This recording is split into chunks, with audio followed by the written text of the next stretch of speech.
बिहार में शिक्षक बहाली की सबसे बड़ी परीक्षा चल रही है और 24 अगस्त को शुरुआत हुई थी और आज दूसरा दिन है। राज्य सरकार ने बीपीएससी को जिम्मा दिया था कि कोई भी अनवांटेड चीज़ ना हो, तो बीपीएससी ने कंट्रोल कमांड सेंटर को रखा था, जहां पे जितने भी जगह पे एग्ज़ाम हो रहे हैं वहां पे सीसीटीवी कैमरा से देखा जा रहा है। हमारे सर साथ बात करने के लिए सर जुड़े हैं। हम चलिए उनसे जानते हैं कि अभी तक का क्या कुछ हुआ है। सर, आज पहली पाली की परीक्षा खत्म हो गई है, तो कैसा रहा परीक्षा, मतलब दिक्कत कुछ हुआ? कल से ये परीक्षा प्रारंभ हुई है और शांतिपूर्ण माहौल में और कदाचार रहित परीक्षा कराने के लिए बीपीएससी तत्पर है और परीक्षाएं बहुत ही अच्छे तरीके से जिलों में कंडक्ट कराई गई है। कल भी कार्रवाई की गई, कुछ इम्पर्सोनेशन के केस पाए गए और जिलों को निर्देशित किया गया था, जिसपे उनके द्वारा एक्शन लिया गया है। और आज भी कुछ केसेस ऐसे आए हैं, तो जिलों के द्वारा उसमें अभी तक 5 एफआईआर की कार्रवाई की जा चुकी है, जिसमें गया, किशनगंज, शिवहर, पटना ये डिस्ट्रिक्ट्स हैं। और अभी और कार्रवाई चल रही है, जिसमें कि फेशियल रिकॉग्निशन और बायोमेट्रिक ऑथेंटिकेशन के आधार पर यह कार्य किया जा रहा है।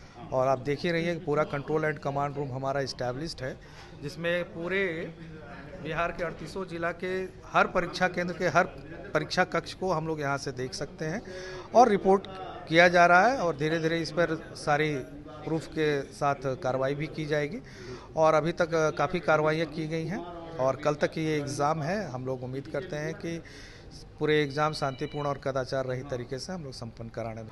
मॉडर्न टेक्नोलॉजी में अगर हम इस्तेमाल करते हैं तो उसका फ़ायदा मिलता है।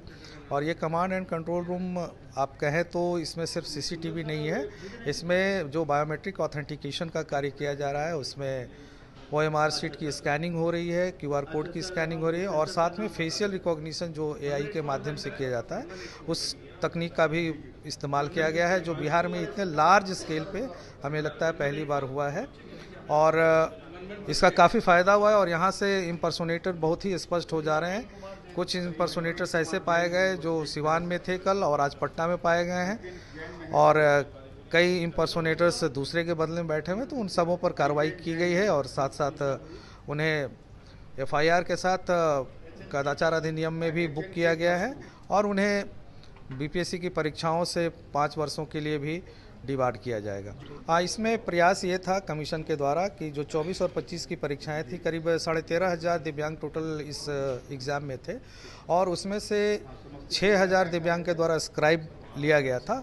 तो उन सभी दिव्यांगों को प्रत्येक जिले में एक परीक्षा केंद्र दिया गया था और पटना में एंड मुजफ्फरपुर में 2 परीक्षा केंद्र इसके लिए निर्धारित की गई थी। और उसमें हो सकता है कि फर्स्ट फ्लोर पे हो, हालांकि ये निर्देश था कि जहां तक संभव हो सके उन्हें सुविधा दी जाएगी। और कैंडिडेट्स की संख्या काफ़ी होने के कारण एडजस्ट करने में परेशानी हुई है और इसलिए उनके लिए डेडिकेटेड सेंटर्स बनाए गए थे और वहाँ पे स्क्राइब से लेकर हर व्यवस्था उनके लिए की गई थी। और जो भी परीक्षा केंद्र बनाए गए थे वो जिला मुख्यालय के करीब में बनाए गए थे, ताकि उन्हें ज़्यादा दूर जाने की आवश्यकता ना हो। उनका पूरा ख्याल रखा गया था, परंतु परीक्षा के स्केल को देखते हुए हो सकता है कि कुछ केंद्रों पर असुविधाएं हुई हो, लेकिन हम जहां तक समझ रहे हैं कि ज़्यादातर केंद्र हमारे अच्छे थे और उन लोगों ने बहुत ही अच्छे तरीके से एग्ज़ाम कंडक्ट किया। महिला अभ्यर्थियों को कमिश्नरी के अंदर बगल के डिस्ट्रिक्ट्स में दिए गए और वो आवासन के ऊपर डिपेंड करता है कि सीटिंग कैपेसिटी किस जिले में कितनी थी। कई ऐसे ज़िले हैं जहाँ सीटिंग कैपेसिटी ज़्यादा नहीं थी, तो वो बगल के ज़िलों में दी गई है। और ये कदाचार रहित और शांतिपूर्ण परीक्षा कराने के लिए ये तय किया गया था कि सेम डिस्ट्रिक्ट्स में उन्हें नहीं दिया जाएगा, क्योंकि इसमें नियोजित शिक्षक भी हैं और वो किसी न किसी विद्यालय में कर्मी हैं।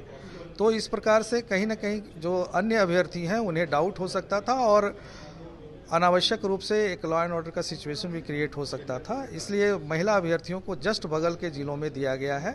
इसमें हमारे 3,35,000 महिला अभ्यर्थी थी, जिसमें प्राइमरी के और हायर सेकेंडरी एंड सेकेंडरी सिर्फ 4 कमिश्नरी में दिया गया है। इसमें कमिश्नरी बदल कर दिया गया है, इसलिए ये कहना उचित नहीं होगा कि बहुत दूर दिया गया था, बगल के ज़िलों में दिया गया है। बिल्कुल, तो ये थे डिप्टी सेक्रेटरी यहाँ पे और इनका साफ तौर पे कहना है कि बीपीएससी के थ्रू एग्ज़ाम हो रहा है और शांतिपूर्वक से हो रहा है और जो अभ्यर्थी जो परीक्षार्थी हैं अगर वो कुछ ऐसा कर रहे हैं तो उनको बीपीएससी का आगे का एग्ज़ाम भी नहीं देना रहेगा और बहुत ही अच्छे तरीके से एग्ज़ाम हो रहा है।